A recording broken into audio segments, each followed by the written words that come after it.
नमस्कार दोस्तों, we are Exampur Sikar के इस एजुकेशन चैनल पर आप लोगों का स्वागत है। दोस्तों, राजस्थान की प्रशासनिक व्यवस्था के अंदर जो पिछले एग्जाम में क्वेश्चन की सीरीज चल रही थी, उस सीरीज़ के अंदर आज अपन लोग नेक्स्ट टॉपिक की बात करेंगे। दोस्तों, क्लास स्टार्ट होने से पहले आप लोगों से एक रिक्वेस्ट है कि अभी तक हमारे इस चैनल को आप लोगों ने सब्सक्राइब नहीं किया है तो प्लीज़ सब्सक्राइब कर लीजिए। तो चलो दोस्तों, क्लास स्टार्ट करते हैं। आज का हमारा टॉपिक है वह है राजस्थान राज्यपाल। तो राज्यपाल के जितने भी क्वेश्चन पिछले एग्जाम में आए हुए क्वेश्चन हैं, उन क्वेश्चनों के ऊपर हम लोग बात करेंगे। तो चलो क्लास स्टार्ट करते हैं। पहला क्वेश्चन है, राजस्थान के निम्नलिखित में से किस राज्यपाल या राज्यपालों ने अपना कार्यकाल पूर्ण होने से पूर्व ही राज्यपाल पद से त्यागपत्र दे दिया था? तो ऐसा कौन सा राज्यपाल था जिन्होंने अपने कार्यकाल के पूर्व ही अपने पद से त्यागपत्र दे दिया था? वो था मदन लाल खुराना और प्रतिभा पाटिल, जिन्होंने अपने कार्यकाल पूर्ण होने से पहले ही त्यागपत्र दे दिया था।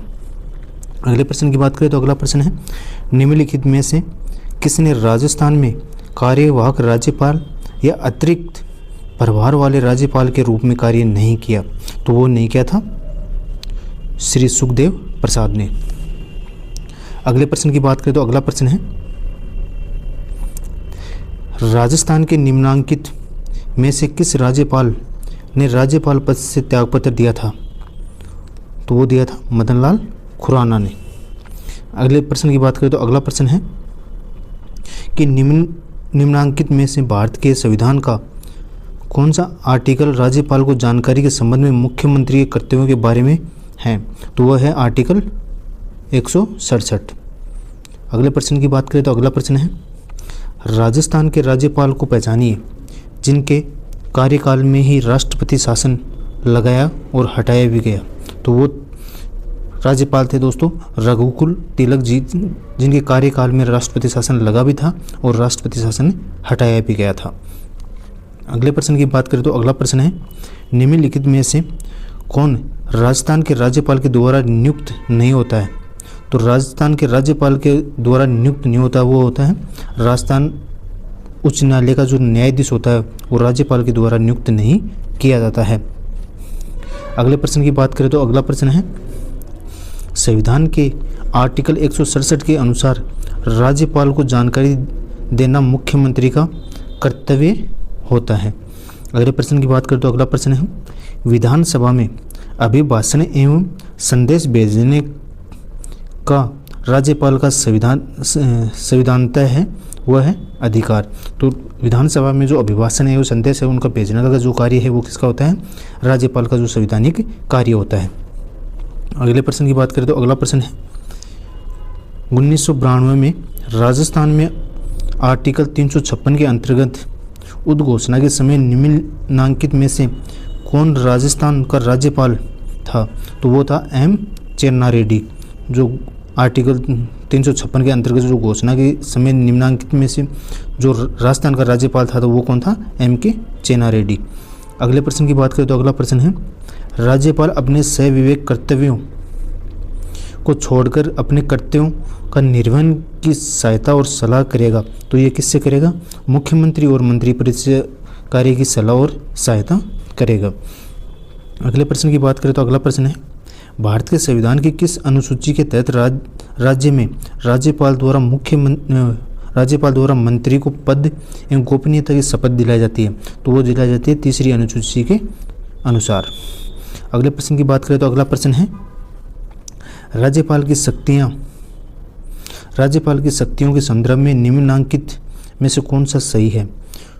पहला दिया हुआ है, राज्यपाल धन्य विधेयक के पुनर्विचार हेतु राज्य विधानमंडल को लौटा सकता है। ये ऑप्शन सही है, बाकी गलत हैं। अगले प्रश्न की बात करें तो अगला प्रश्न है, राजस्थान के निम्नांकित राज्यपालों में से कौन लोकसभा अध्यक्ष भी रहे हैं? तो वो रहे हैं बल्लीराम भगत। अगले प्रश्न की बात करें तो अगला प्रश्न है, राजस्थान के निम्नांकित राज्यपालों में से कौन सा राज्यपाल बनने से पूर्व राजस्थान लोक सेवा आयोग के सदस्य रहे हैं? तो वो रहे हैं रघुकुल तिलक। अगले प्रश्न की बात करें तो अगला प्रश्न है, संविधान के अनुच्छेद 213 के अनुसार राज्यपाल को अध्यादेश जारी करने का अधिकार है, तो वो अधिकार है ये शक्ति मंत्रिमंडल के परामर्श से प्रयुक्त की जाती है। अगले प्रश्न की बात करें तो अगला प्रश्न है, भारतीय संविधान के किस अनुच्छेद के अंतर्गत राज्यपाल राजस्थान के महाधिवक्ता की नियुक्ति करता है? तो वो करता है आर्टिकल 165 के तहत। अगले प्रश्न की बात करें तो अगला प्रश्न है, निम्नलिखित में से कौन कभी भी राजस्थान के कार्यकारी राज्यपाल नहीं रहे? तो वो नहीं रहे थे अंशुमान सिंह। अगले प्रश्न की बात करें तो अगला प्रश्न है, राजस्थान में पूर्व सैन्य कर्मियों के हित लाभों के लिए समेकित निधि की प्रबंधन समिति के अध्यक्ष कौन है? तो वो कौन है? राजस्थान का राज्यपाल। अगले प्रश्न की बात करें तो अगला प्रश्न है, निम्नलिखित में से कौन सा पद राजस्थान के राज्यपाल द्वारा सुशोभित होता है?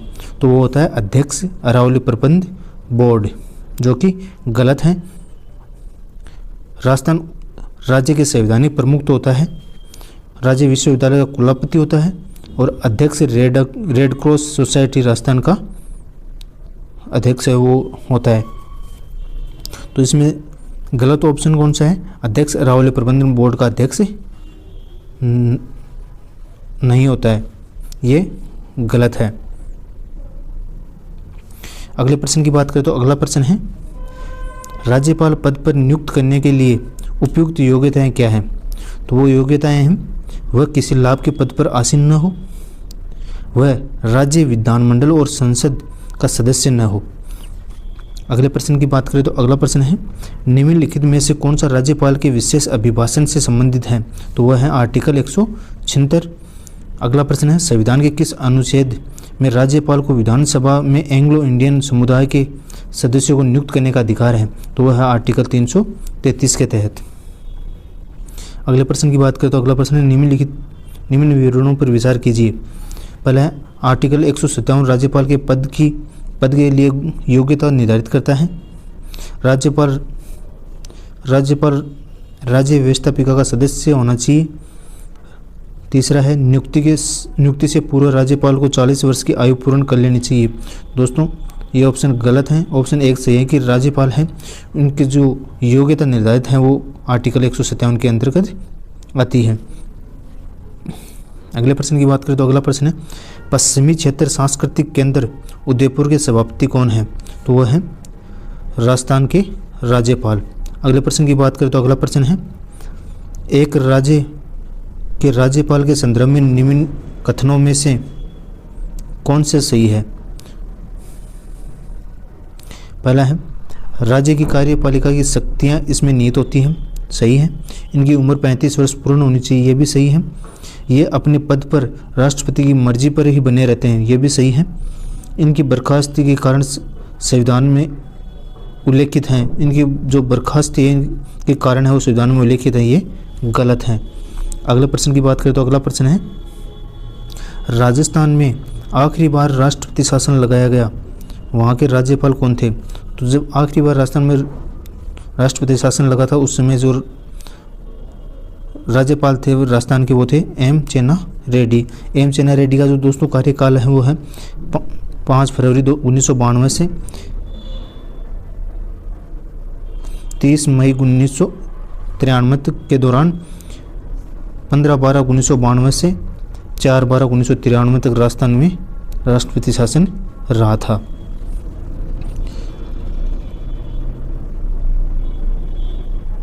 अगले प्रश्न की बात करें तो अगला प्रश्न है, भारतीय संविधान का कौन सा अनुच्छेद उपबंध करता है कि प्रत्येक राज्य के लिए राज्यपाल होगा? तो ये उपबंध करता है आर्टिकल 153। अगला प्रश्न है, राजस्थान के प्रथम राज्यपाल कौन थे? तो राजस्थान के प्रथम राज्यपाल है वो गुरुमुख निहाल सिंह थे। अगला प्रश्न है, राजस्थान की राज्यपाल बनने वाली प्रथम महिला थी? तो प्रथम महिला थी वो थी श्रीमती प्रतिभा पाटिल। अगले प्रश्न की बात करें तो अगला प्रश्न है, राज्यपाल की अनुपस्थिति में उसके दायित्वों का निर्वहन कौन करता है? तो राज्यपाल की अनुपस्थिति में उच्च न्यायालय का जो मुख्य न्यायाधीश है वो उनके दायित्वों का क्या करता है? निर्वहन करता है। अगले प्रश्न की बात करें तो अगला प्रश्न है कि निम्नांकित में से कौन सा अधिकार राज्यपाल को नहीं है? पहला है, मुख्यमंत्री की नियुक्ति करता है, मुख्यमंत्री की सलाह से अन्य मंत्रियों की नियुक्ति करता है, राज्य की कार्यपालिका शक्ति सीता में से किसी भी सिद्ध दोष व्यक्ति के दंड को क्षमता करना, उच्च न्यायालय के न्यायाधीशों की नियुक्ति करना। तो दोस्तों इसमें जो राज्य की कार्यपालिका शक्ति की सीमा में किसी भी प्रकार के निर्दोष व्यक्ति के दंड में क्षमा करना, ये राज्यपाल को अधिकार नहीं है। अगले प्रश्न की बात करें तो अगला प्रश्न है, राज्य माध्यमिकता व राज्य लोक सेवा आयोग के अध्यक्ष व सदस्यों की नियुक्ति कौन करता है? तो ये करता है राज्यपाल। अगले प्रश्न की बात करें तो अगला प्रश्न है, राज्यपाल पद हेतु न्यूनतम आयु सीमा निर्धारित है। तो राज्यपाल पद के लिए जो न्यूनतम आयु सीमा है वह कितनी है? 35 वर्ष है। अगले प्रश्न की बात करें तो अगला प्रश्न है, राज्यपाल पद पर नियुक्त होने के लिए योग्यता किस अनुच्छेद में दी गई है? तो वो दी गई है अनुच्छेद 157 में। अगले प्रश्न की बात करें तो अगला प्रश्न है, राज्यपाल अपना त्यागपत्र संबोधित करता है तो वो किसको करता है? राष्ट्रपति को करता है। अगले प्रश्न की बात करें तो अगला प्रश्न है, राजस्थान में जब पहली बार राष्ट्रपति शासन लगाया गया तो राज्य के राज्यपाल थे। तो राजस्थान में पहली बार जब राष्ट्रपति शासन लगाया गया था उस समय राज्य के जो राज्यपाल थे वो थे संपूर्णानंद। अगले प्रश्न की बात करें तो अगला प्रश्न है, राजस्थान के राज्यपाल में निम्न में से कौन सी शक्ति निहित नहीं है? तो वो नहीं है, पहली है विधानसभा को स्थगित करने की, दूसरी विधानसभा के सत्रावसान की, विधानसभा को आहूत करने की, विधानसभा को विघटन करने की। दोस्तों विधानसभा को स्थगित करने की शक्ति है वो राज्यपाल के पास नहीं होती है। अगले प्रश्न की बात करें तो अगला प्रश्न है, नवीन प्रोटोकॉल के अंतर्गत अब राजस्थान के राज्यपाल को निम्नलिखित अभिवादन से संबोधित किया जाता है। तो वो किया जाता है ऑनरेबल अंग्रेजी में तथा माननीय राज्यपाल अथवा राज्यपाल महोदय, इन नाम से राज्यपाल को क्या किया जाता है? संबोधित किया जाता है।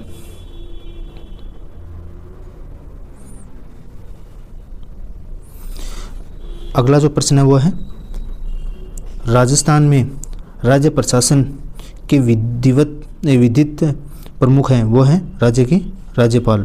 अगले प्रश्न की बात करें तो अगला प्रश्न है, नीचे दो कथन दिए गए हैं, एक को अभिकथन और दूसरे को कारण के नाम से दिया गया है। तो अभिकथन है, सहकारिता कमीशन की सिफारिश के अनुसार आर्टिकल 356 का प्रयोग कम से कम होना चाहिए। और कारण है, जिन राजनीतिक दलों ने केंद्र में सरकार बनाई और उन्होंने अनुच्छेद 356 का दुरुपयोग किया।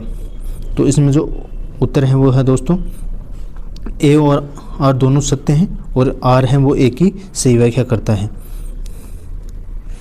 अगले प्रश्न की बात करें तो अगला प्रश्न है, राजस्थान में राष्ट्रपति शासन कितनी बार लगाया गया था?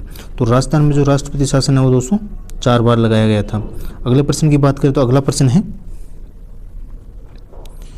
कि निम्न पर विचार कीजिए एवं नीचे दिए गए कूटों का प्रयोग करते हुए सही उत्तर का चयन कीजिए।